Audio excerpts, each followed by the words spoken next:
The George Washington Bridge goes first. Wind gusts hit 70 miles per hour. The span sways. Traffic stops. Then the Queensboro. Then the Brooklyn. Then the Triborough. One by one, every bridge connecting Manhattan to the outside world shuts down. No cars in, no cars out. And inside, 1.6 million people realize they're trapped on an island, not by choice, by weather. You've crossed those bridges 1,000 times. Maybe you commute over the GWB every morning. Maybe you take the Williamsburg to visit friends in Brooklyn. They've always been there, open, reliable. But bridges aren't built to handle everything. When wind speeds cross a certain threshold, when ice makes the roadway too dangerous, when visibility drops to zero, they close.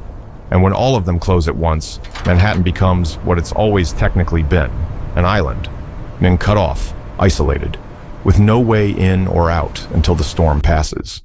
If you've never thought about what happens when a city can't leave, hit subscribe. This one's going to stay with you.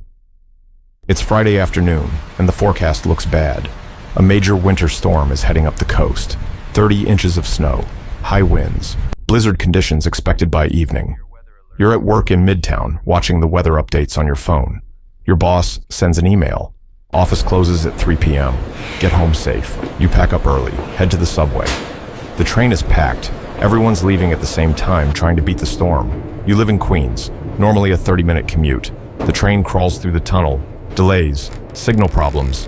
You finally reach your stop, walk up to street level. The wind hits you immediately, bitter cold, and snow already falling. You check your phone. An alert from the MTA, service changes expected due to weather. Another alert, bridge closures possible if conditions worsen. You head toward the Queensboro Bridge. Traffic is heavy but moving. You're on foot, walking along the pedestrian path. Halfway across, your phone buzzes again. This time, it's different. George Washington Bridge closed due to high winds and hazardous conditions. You stop, look at the alert again. The GWB closed.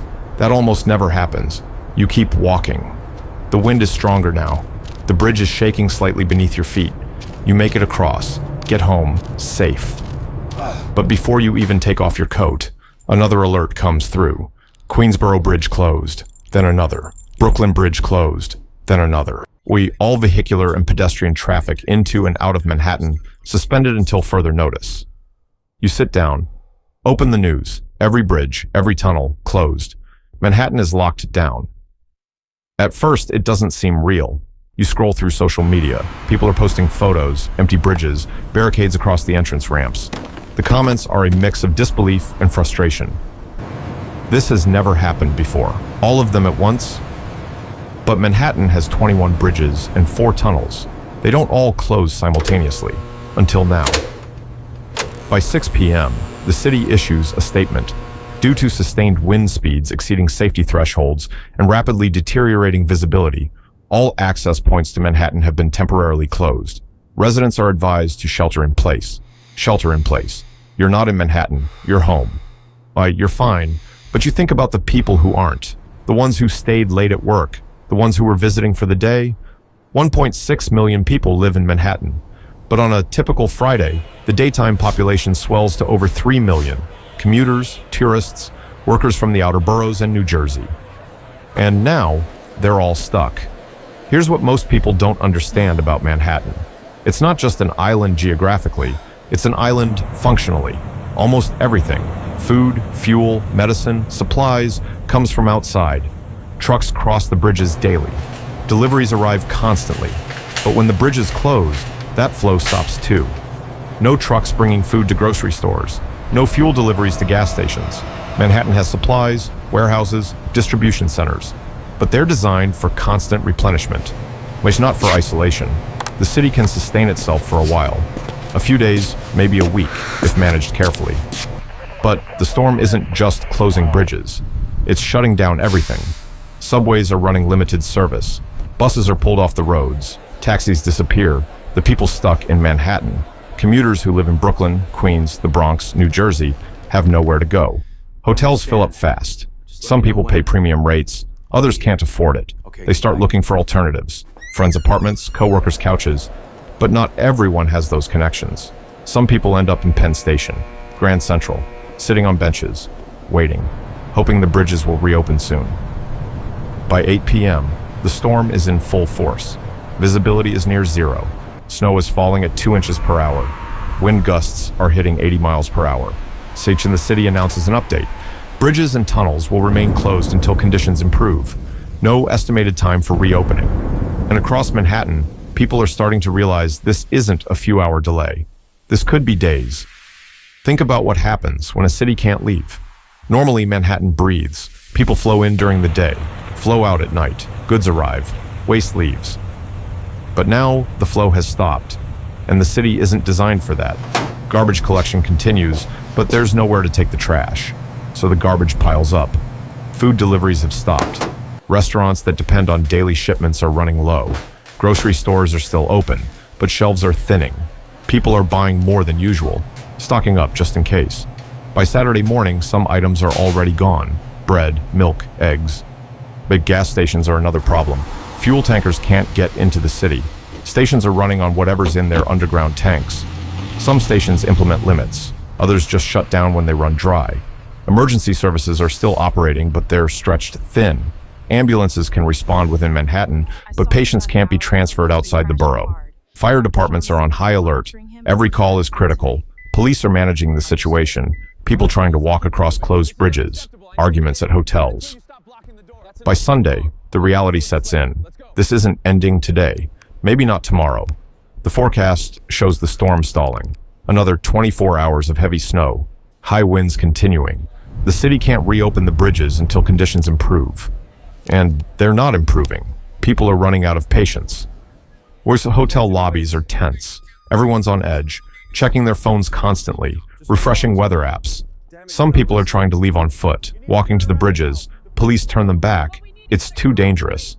But the desperation is real, and the question everyone's asking is the same. How much longer? Think about who's suffering most. It's not the people who live in Manhattan. They're home. They have their routines. It's the people who don't. The commuter from New Jersey who came in for a work meeting and is now 5 days away from his family. The nurse who lives in Brooklyn but works at a Manhattan hospital and has been sleeping in a break room for 4 days. Parents are separated from their kids. One parent stuck in Manhattan, the other in the Bronx. Elderly residents who depend on home care are struggling. The aides who normally come from outside the borough can't get in. People with medical needs are running out of medication. Pharmacies are low on stock. And then there's the psychological toll, the feeling of being trapped, of not having control, of watching the days pass and still not knowing when you'll be able to leave. It's not panic, it's not fear, it's exhaustion, frustration, the slow grind of being stuck. By Tuesday, some people are breaking, not violently, just emotionally. The city is holding together, but the people inside it are wearing thin.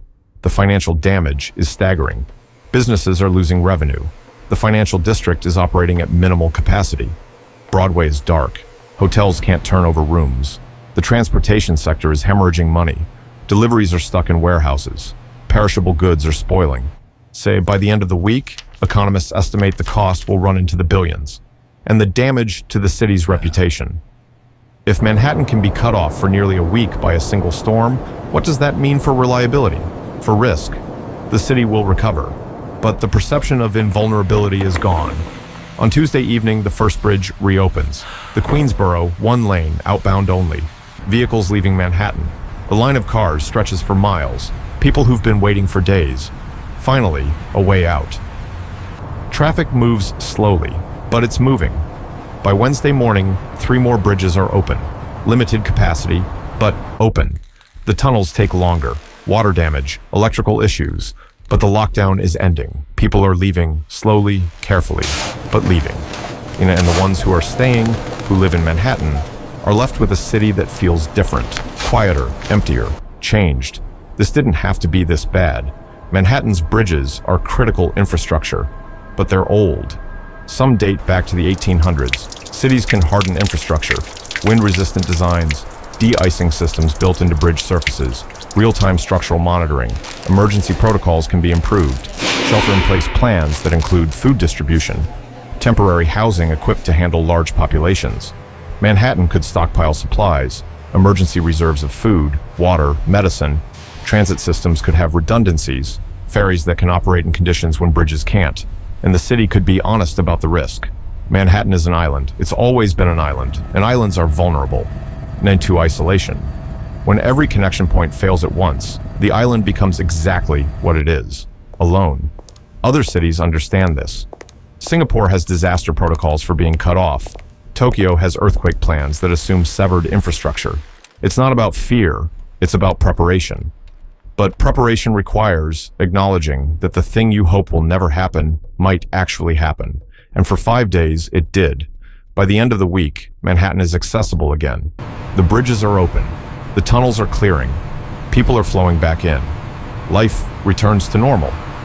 But the people who lived through it carry something with them. A memory of being trapped, of watching the bridges close one by one, of realizing that the connections they took for granted could disappear in a matter of hours. And every time they cross a bridge after that, every time they drive over the GWB or walk across the Brooklyn Bridge, they think about it. What if it happens again? What if next time it's longer? Manhattan is one of the most connected places on Earth. Millions of people, constant movement. But connection is fragile. And when it breaks, even for a few days, the city becomes what it's always been beneath the infrastructure. An island, alone. The bridges are open now. The storm is over. People are moving again, working, living, crossing the river like they always have. But somewhere in the back of their minds, the question remains, how long would you last if you couldn't leave? Not hypothetically, right now. If this made you think differently about the infrastructure you depend on every day, drop a comment. Well, what would you do if you were stuck? And if you want more stories about the systems we never think about until they fail, subscribe, because the next storm is already on the way.